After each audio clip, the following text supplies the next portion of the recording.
Nous passons maintenant à notre leçon animée « Résistance et collaboration ».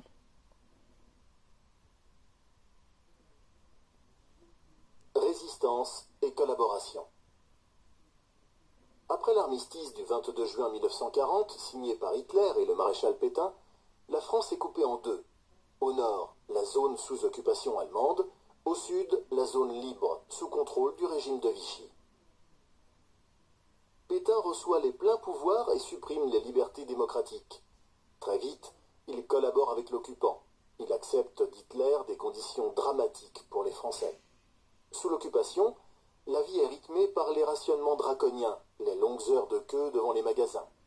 Le marché noir est florissant. Les lois anti-juives et la milice, qui pourchasse les résistants, instaurent un climat de méfiance et de persécution. De nombreux Français, appelés les collabos, dénoncent leurs voisins. Pétain met également en place le STO, service de travail obligatoire, qui envoie les jeunes Français travailler en Allemagne. Mais certains n'acceptent pas la défaite. Ainsi, le général de Gaulle décide de continuer le combat depuis Londres. Le 18 juin 1940, il lance un appel sur Radio Londres et invite les armées françaises des colonies à rejoindre les forces françaises libres. En 1942, il charge Jean Moulin d'organiser en France un conseil national de la résistance qui rassemblerait des mouvements clandestins et des hommes politiques pour préparer la libération.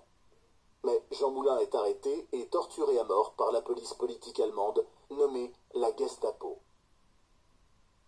En France, des centaines, puis des milliers d'hommes et de femmes luttent clandestinement contre la dictature nazie.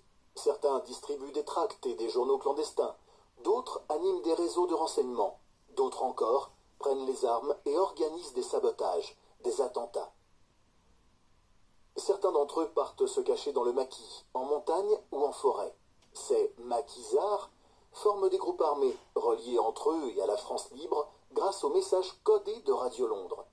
Un grand nombre d'entre eux est arrêté, torturé, fusillé ou déporté. De nombreux Français et autres Européens ont risqué leur vie en aidant des Juifs persécutés par l'occupant nazi. En 2016, ce sont 25 271 personnes qui ont ainsi été honorées par la médaille des Justes parmi les nations.